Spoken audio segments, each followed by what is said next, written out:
벚꽃이 활짝 피었지요. 우리 교회 주변에도 활짝 피었고 또 길 건너편에도 공원에 벚꽃이 활짝 피었습니다. 사람들은 저 벚꽃을 보고 즐기겠지만 우리는 또 저 벚꽃을 만드신 하나님께서 얼마나 오묘하신가, 주님의 솜씨를 또 노래하게 됩니다. 오늘은 교회의 그 놀라운 비밀에 대해서 말씀을 드리려고 합니다. 우리가 에베소서를 보고 있는데 사실 에베소서에서 교회에 대한 이야기를 하고 있습니다. 하나님의 놀라운 구원, 그리고 그 구원받은 자들을 통해서 세워지는 교회. 교회는 참 놀라운 비밀이죠. 저는 고등학교 1학년 때 예수님을 믿고 구원을 받았습니다. 그리고 그 뒤로 이제 신앙생활을 하면서 구원받은 사람에게 가장 중요한 것이 무엇인가? 하나님께서 왜 구원하셨는가? 우리가 성경을 살펴보면 하나님께서 왜 구원하셨는가에 대해서 여러 가지로 설명이 나옵니다. 그런데 이것들을 다 모아보면 결국 하나님께서 교회를 세우기를 원하셨다는 것을 알게 됩니다. 마치 벽돌을 찍는 것은 벽돌 자체가 목적이 아니지요. 이 벽돌을 설계자가 설계한 대로 모아서 건축을 하고 집을 짓는 것이 이 목적입니다. 그와 같이 하나님께서 우리를 구원하신 것은 단순히 내가 죽어서 천국 가는 게 아니지요. 하나님은 교회를 세우기를 원하셨습니다. 근데 이 교회는 참 놀라운 비밀입니다.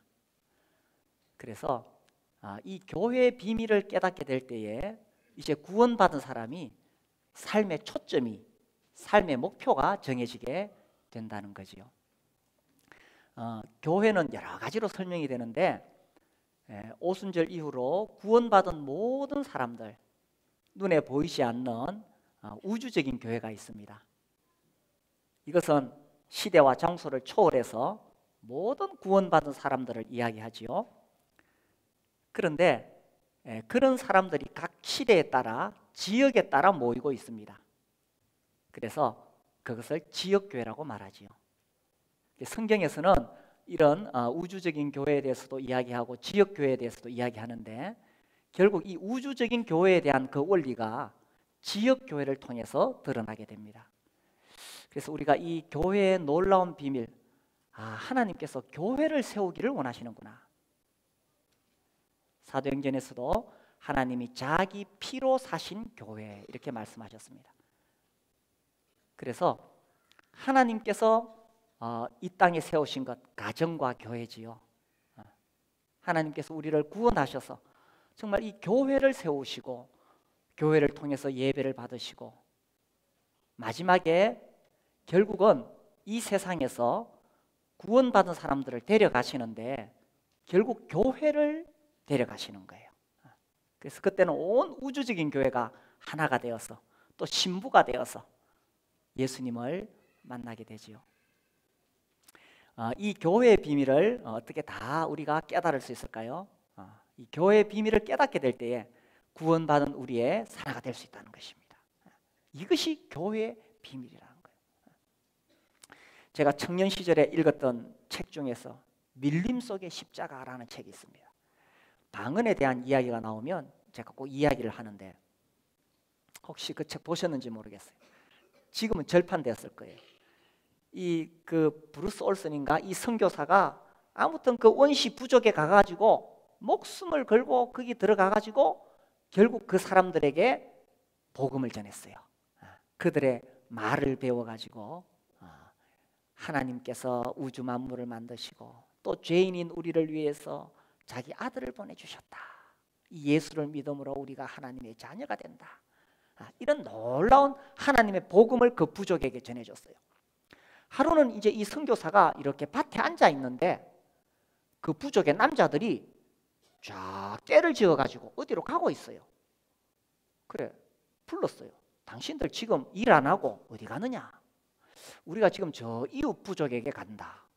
깜짝 놀랐어요. 그 이웃 부족하고 이 부족은 조상 때부터 계속 싸워왔어요. 만나기만 하면 죽을 때까지 싸우는 거예요. 그런데 그 부족에게 복음을 전하러 가겠다는 거예요.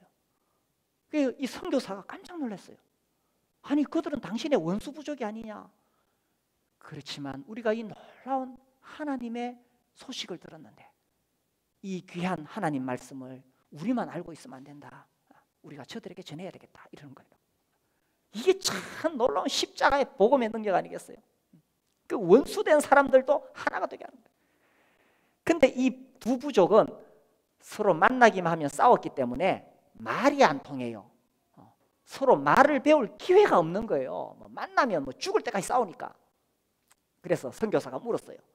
아니, 그 사람 그 부족의 말도 모르는데 어떻게 전하겠느냐?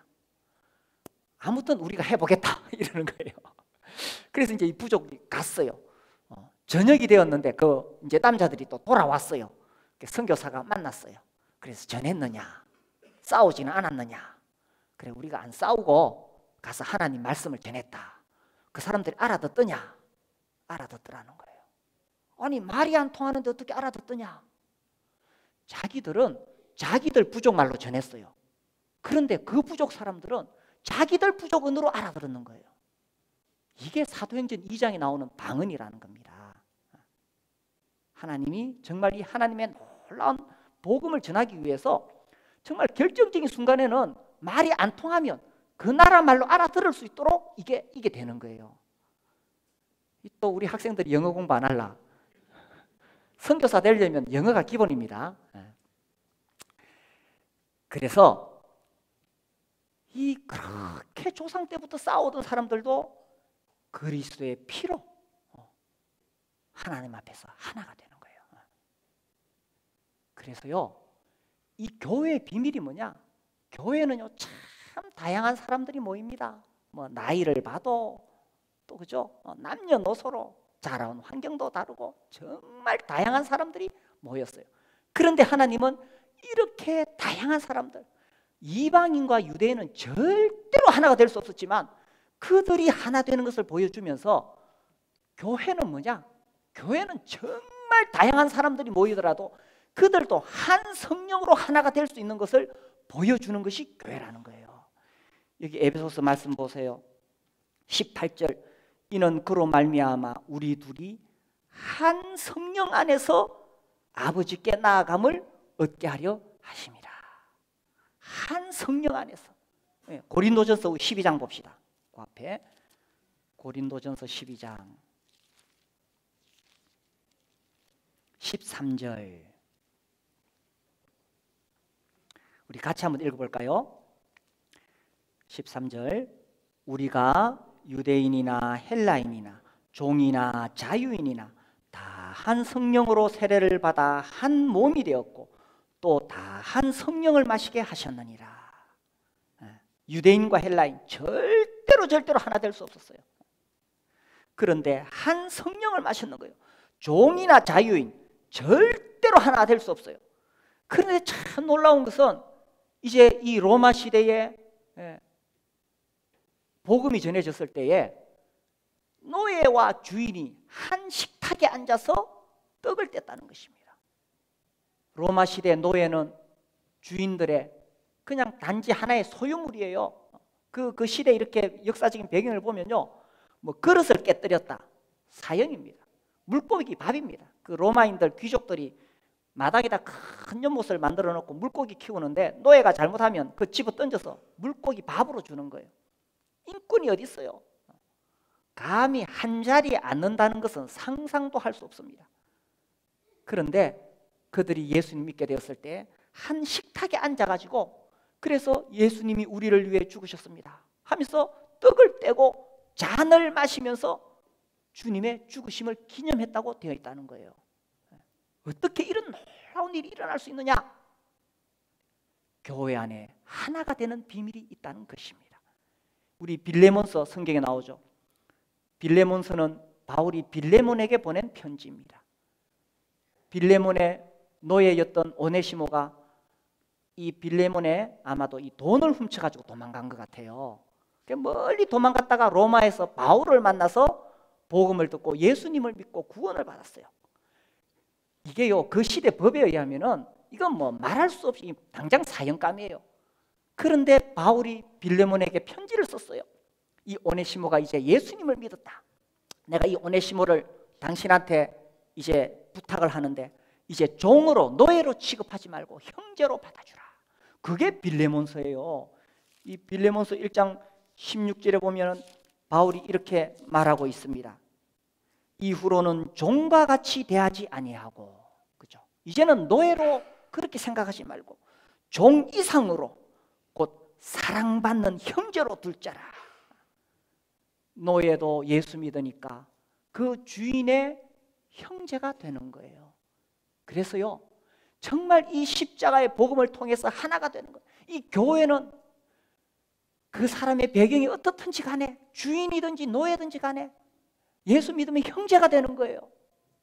유대인이든지 이방이든지 간에 예수 믿으면 형제가 되는 거예요. 부자든지 가난한 사람이든지 유식한 사람이든지 무식한 사람이든지, 세상에서는 잘 나가는 권세 있는 권력자든지 세상적으로 별 볼 일 없는 사람이든지, 교회에서는 그거 아무 의미가 없어요. 왜냐하면 지극히 높으신 우리 주 예수 그리스도께서 말할 수 없이 더러운 악한 죄인인 나를 위해서 피 흘려 죽으셨기 때문에 그 그리스도의 피의 비밀을 깨닫고 교회 지체가 된 사람은 세상적인 거 아무 의미가 없어요. 제가 한 번씩요, 가끔씩 그런 얘기를 들을 때가 있어요. 야, 교회 가니까 그런 사람들, 사회적으로 그런 사람들은 우대받고 그렇더라. 이건 정말 교회의 비밀을 몰라서 하는 이야기예요. 실제로 저는 우리 교회 봤을 때에 우리 교회 형제님들이 다 겸손하시고 절대로 사회적인 어떤 그런 거 자랑하지 아니하고 그런 거 봤을 때 참 감사가 돼요. 근데 그거 지극히 당연한 거예요. 가장 높으신 우리 주님이 가장 낮아지셨는데 우리가 세상에서 잘난 거 있다고 그거 교회에 와가지고 자랑할 게 뭐가 있겠어요? 얼마나 부끄러워요. 그리스도의 피의 비밀을 깨닫고 교회의 형제가 되고 자매가 된 사람, 하나가 되는 비밀을 발견하게 된다는 거예요. 이게 교회의 비밀이에요. 우리나라에서 이 교회가 안 좋게 알려진 경우가 있어요.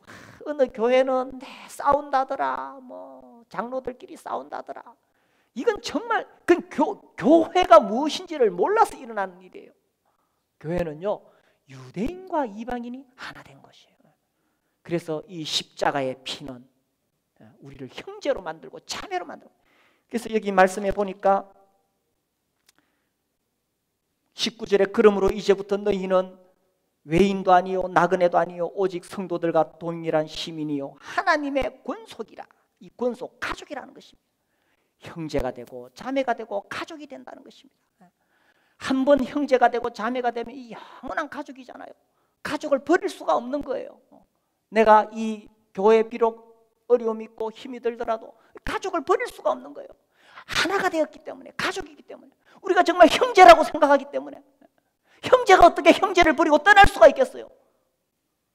처음부터 형제가 아니었단 말인가요? 형제는 형제인 거예요. 그래서 이제 우리가 그리스도 안에서 한 가족이 되고 형제가 되었기 때문에 이게 하나가 되는 거예요. 이게 십자가의 비밀인 거예요. 그래서요, 예수님을 모르는 사람들이 예수님 믿으면 하나가 되는 비밀을 알아요. 가정에서도 마찬가지죠. 부부 사이 그렇게 싸우고 헤어지니 안 헤어지니 그렇게 싸우던 사람들도 예수님 믿고 이 그리스도의 피의 비밀을 깨달을 때에 부부가 하나가 되는 거예요. 정말 구원받은 가정은 남편과 아내가 하나가 되는 거예요. 이게 십자가의 비밀이에요. 그래서 교회의 그 놀라운 비밀, 하나가 되는 비밀이라는 것입니다. 그 다음에 세 번째로, 이 그리스도의 피로 하나가 된 이 비밀, 그 비밀 안에 어떤 놀라운 일이 일어나느냐? 20절 보시면 너희는 사도들과 선지자들의 터 위에 세우심을 입은 자라. 그래서요, 22절 너희도 성령 안에서 하나님이 거하실 처소가 되기 위하여. 이 교회는 어떤 곳이냐? 하나님께서 거하시는 처소다. 하나님이 정말 정말 하나님 이 마음에는 사람들과 함께하고 싶었던 마음이 있었어요. 그래서 어떻게 하면 사람들과 함께 할 수 있을까? 과거에는 성막을 만들었어요. 그래서 그 성막을 통해서 하나님과 함께 하심을 보여주셨고, 또 성전을 지었어요. 그 성전에서 하나님께서 함께 하심을 보여주셨고, 근데 그것은 그림자예요. 아무리 건물이 웅장하다고 해서 그 웅장한 건물 안에 하나님이 계시겠어요? 우리 인간이 아무리 멋있는 건물 만든다고 그게 뭐 하나님 앞에 뭐 대단한 거겠어요? 제가 한 10년 전에 러시아를 여행할 기회가 있었어요. 뭐 제가 어렸을 때는 러시아 소련이었고 늘 이 적대국이라고 생각했는데 막상 가서 여행해 보니까 야, 러시아 참 멋진 나라더라고요. 그리고 이 러시아 정교회라는 게 있어요. 로마 가톨릭, 이 서방 교회 말고 동방 정교회에서 러시아 정교회라는 거대한 이 교회가 있어요. 거기서 성당을 얼마나 멋있게 지어놨던지 이 막 기둥들이 다 대리석인데, 엄청난 대리석인데 그건 인조 대리석이 아닌 것 같아요. 정말 으리으리한 건물들이 있고요. 밖에서 봐도 막 정말 번쩍번쩍합니다. 그 안에도요, 참 이렇게 막 웅장하게 지어가지고 사람이 거기 들어가면 기가 팍 죽도록 돼 있어요. 그러니까 그 성당 안에서 일하는 신부들, 사제들이 권위가 생길 수밖에 없는 것 같아. 그렇게 웅장한 건물을 지었으면 하나님이 그런 건물 안에서 계실까요? 하나님은요, 온 우주 만물을 만드신 하나님이세요. 그 건물, 인간들이 만든 건물 그거 아무것도 아니에요. 지푸라기도 아니에요. 그럼 하나님이 어디에 계시느냐? 바로 그리스도의 피로 하나가 되고 구원받은 하나님의 가족들이 예배드리는 그곳에 하나님께서 계신다니까요. 하나님의 은혜로 우리도 좋은 건물을 가지고 있습니다만은 이 건물이 중요한 거 아니에요. 우리가 주님 앞에 모여서 주일마다 떡을 떼면서 잔을 나누면서 우리가 주님을 예배하고 주님을 기념할 때 거기에 주님께서 기뻐하시고 하나님의 거하실 처소로 여기신다니까요. 이 하나님께서 우리의 예배 가운데 임하실 때에, 이 처소 가운데 임하실 때 얼마나 놀라운 하나님의 영광이 드러나느냐. 우리 성막을 통해서 한번 볼까요? 출애굽기 40장에 보면, 출애굽기 40장 성막을 다 지었을 때 이야기입니다.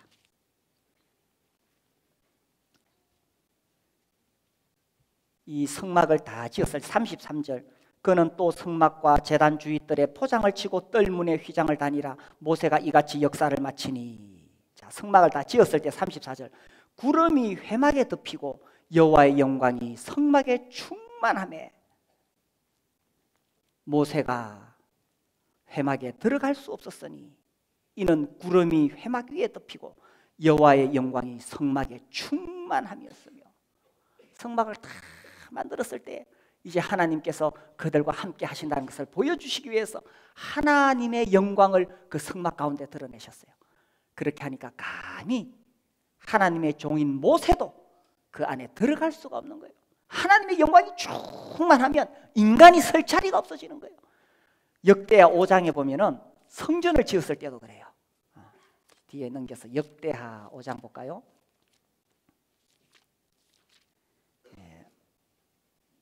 역대하 5장 13절, 나팔 부는 자와 노래하는 자들이 일제히 소리를 내어 여호와를 찬송하며 감사하는데 나팔 불고 재금치고 모든 악기를 울리며 소리를 높여 여호와를 찬송하여 이르되 선하시도다, 그의 자비하심이 영원히 있도다 하며 그때 여호와의 전에 구름이 가득한지라. 14절 읽어봅시다. 같이.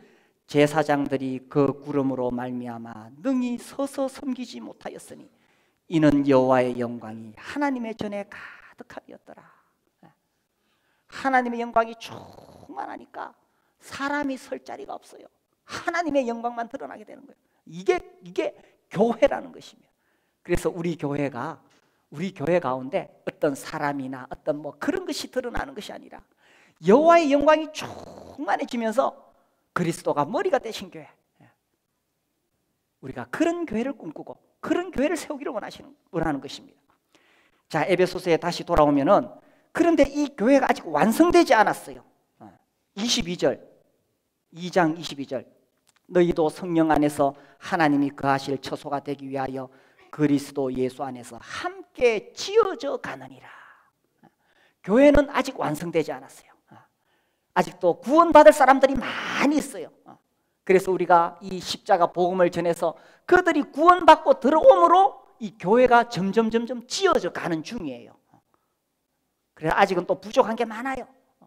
그렇지만 우리가 영적으로 성장하고 성숙해 가면서 점점 온전해져 가고 있는 거예요. 그래서 지금 아직 우리 교회에 부족한 것이 보일지라도, 또 아직 빈자리가 있을지라도 이게 완성된 것이 아닙니다. 교회는 지어져 가고 있다는 것입니다. 특별히 저는 이런 생각을 해요. 우리 자녀들을 생각할 때에 우리 자녀들이 자라면서 이 교회가 더 아름답게 지어져 갈 거라고 생각을 합니다. 그래서 우리 어린이들, 청소년들에게 그는 기대가 큰 거예요. 우리 자녀들에게 신앙을 전수한다는 것은요, 성경 공부도 필요하고 예배도 필요하고 제자 훈련도 필요하지만 이 신앙이라는 것은 이건 어떤 종교적인 형식이 아니에요. 신앙은 삶 그 자체입니다. 그래서 우리가 목장을 할 때에 어린이들을 위해서 축복하는 시간을 가집니다. 왜냐하면 우리의 삶 가운데서 그 어린이들이 신앙을 받기를 원하기 때문입니다. 저는 이런 생각을 합니다. 이 주일 오후에 보면은 우리 이제 학생들이 다 이 중고등부, 청소년부 다 마치고 나면은 이제 가는데, 집에 가는데 가끔씩 들리는 이야기가 저 방으로 간대. 저 방으로 간대. 무슨 방인지 알죠? 그래서 제가 이런 생각을 했어요. 야, 이 그런 시간에 우리가 좀 같이 모여서 어른들하고 같이 좀 이렇게 어울릴 수 있으면 좋지 않을까. 그래서요, 이제 날씨도 따뜻해지고 하니까 제가 바라는 것은 이런 것입니다. 우리 아버지들이 정말 우리 자녀들을 위해서 운동장에 가서 같이 뛰어주는 거예요. 또 우리 어머니들이 딸들을 위해서 시간을 내주는 거예요. 그런 삶 속에서 우리 교회라는 큰 울타리, 교회라는 큰 가족 안에서 우리 자녀들이 어려서부터 이게 신앙이 삶 속에서 이렇게 그렇게 젖어 들어가고 그렇게 자라가는 거예요. 그래서 공차다가 우리 아이가 공차면 좀 비켜서 꼬린 시켜주고, 이세돌보다 더 바둑 잘 두는 사람 우리나라에 누군지 알아요? 7살인가 8살인가 어떤 소녀가 있어요. 그 소녀가 하는 말이 내하고 바둑 두면 내가 이기는데요 이러더라고. 그 집 딸. 그래서 우리 아버지들이, 또 우리 어머니들이 우리 어린 자녀를 위해서, 또 우리 청소년들을 위해서 시간을 내주고 함께 어울리고, 그래서 그 속에서 그냥 신앙이 자연스럽게 삶으로 이렇게 젖어들고 자연스럽게 자라가면서 교회 기둥이 되는 거예요. 그래서 함께 지어져 가느니라. 이것은 우리가 해야 할 일이 많다는 것입니다. 지금 우리 역할이 많다는 것입니다. 주님께서 우리에게 은사를 주셨지요. 또 우리에게 전도할 기회를 주셨지요. 또 우리에게 자녀들을 주셨지요. 이것이 모여서 지어져 간다라는 것입니다. 그래서 이렇게 교회가 지어져 가다가 언젠가 완성되는 날이 있습니다. 우리가 보기에는 부족해 보일지라도 온 우주적인 교회가 완성되는 그날에 우리 주님께서 다시 재림하실 것입니다. 그럴 때 우리가 주님 앞에 흠없고 티없는 그러한 모습으로 이 교회가 주님을 맞이하게 될 것이고 어린 양의 혼인잔치에 들어가게 될 것입니다. 그날이 올 때까지 주님께서 우리에게 주신 이 지역교회, 지어져가는 이 지역교회를 위해서 충성하시는 우리 모두가 될 수 있게 되기를 바랍니다.